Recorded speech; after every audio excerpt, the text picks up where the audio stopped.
Hello and welcome back to another Give Local platform walkthrough.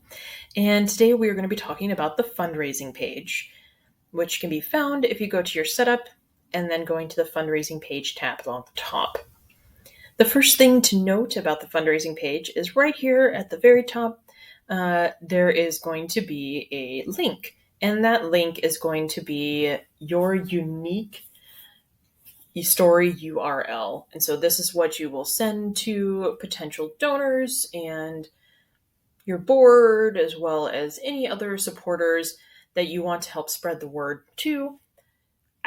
It unfortunately the link will not send anybody to your story page until the start of early giving. It will send them to a blank page that says that this page is not viewable.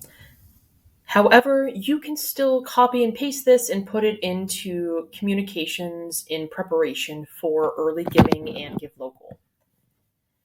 The next thing to note is that underneath that, this is a preview of your story page. So it's going to have all the different sections that you may have. It's going to update in real time as you are editing things.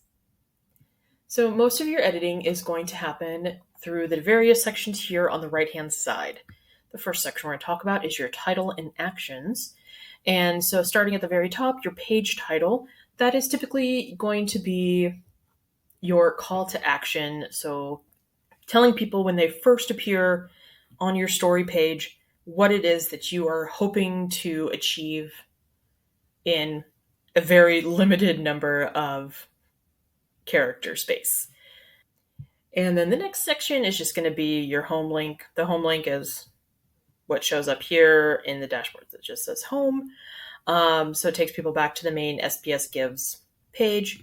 There's obviously your donate button, which if you do want to change the label a little bit to say something other than donate now, you can. However, it does sometimes confuse people if it doesn't specifically say donate or give today. Unfortunately, the pledge feature is not available, so the pledge button, whether you have it toggled on or off, will not show up. So please do not do anything with that, as it is not usable for Give Local.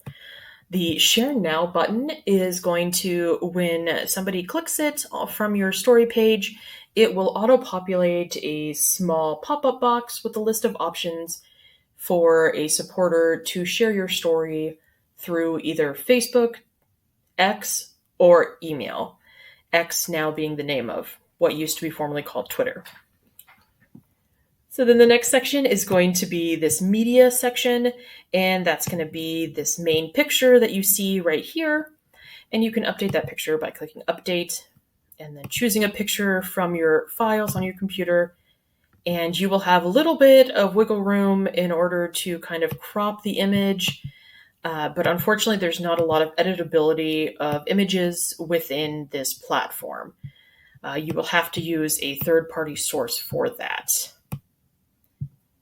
And then when you've made the sizing that you can, you go ahead and crop and use, and it will update it. The other feature is that you can also add a YouTube URL link to a video.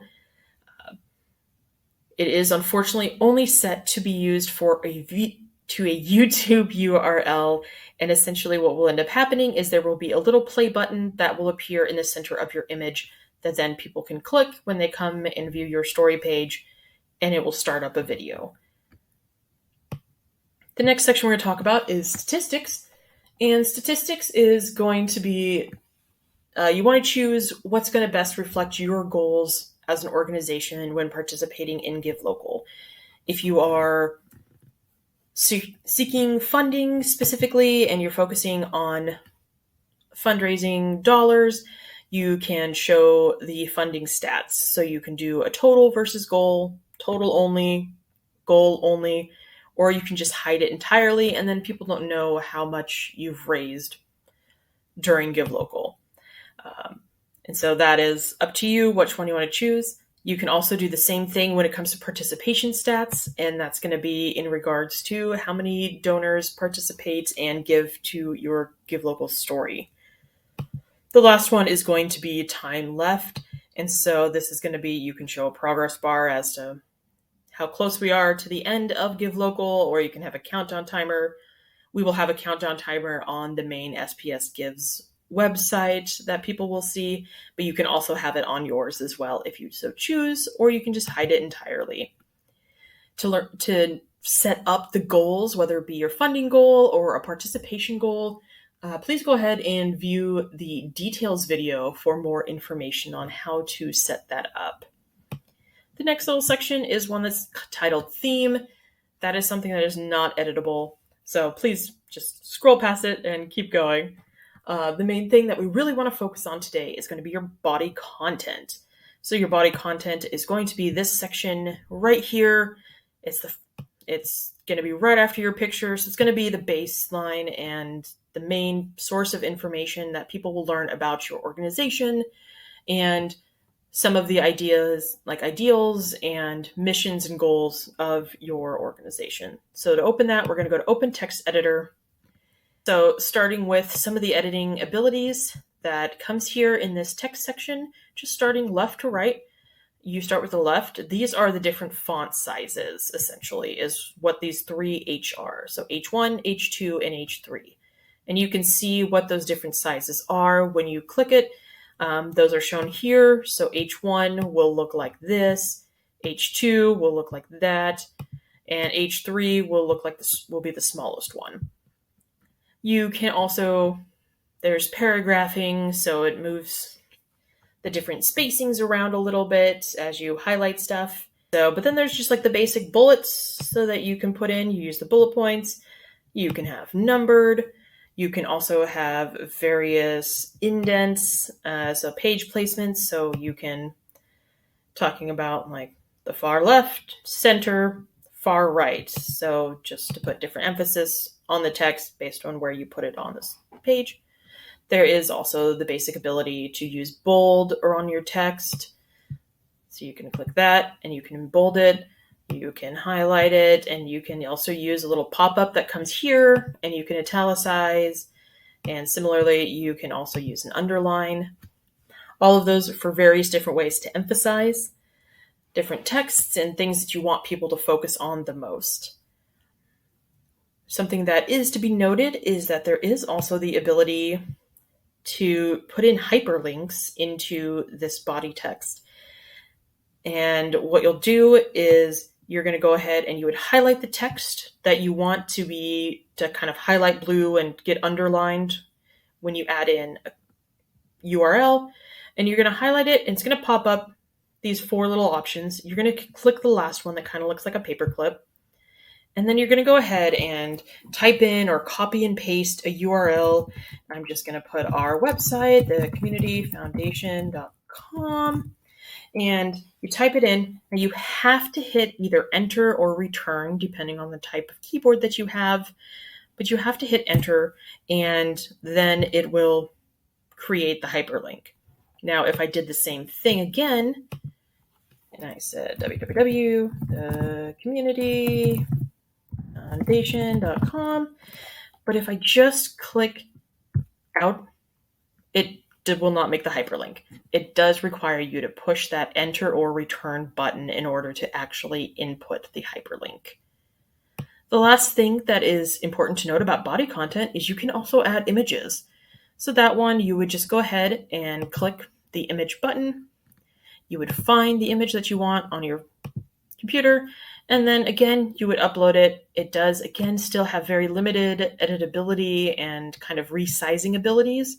So you will have to use outside sources in order to resize the images.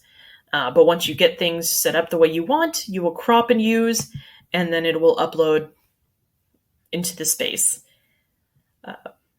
You can also, there is a little bit of text coloring options. In order to use the text colorings, you would want to highlight what you want different color to be, and then you would come in here and you would choose the colors.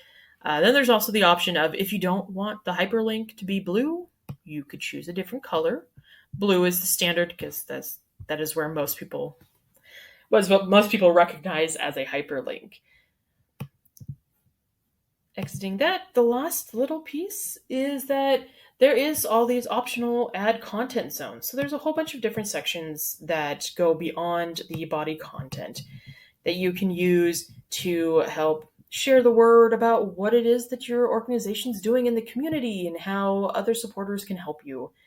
And if you want to maybe upload more pictures, you want to upload like external links to your website, that kind of stuff, a lot of those can be found as options here in the add content zones. If you want to learn a little bit more on how to utilize these sections, please watch the video titled Optional Content Zones for a little more details. Otherwise, if you don't have the time or the energy, or you don't know the use, it's not beneficial to you to use some of these, feel free to always go ahead and just delete them or go into it and toggle it off. So that way it just doesn't clutter up your story page. And that is it for the fundraising page. If you do have any other questions, please feel free to reach out to Community Foundation staff at any time.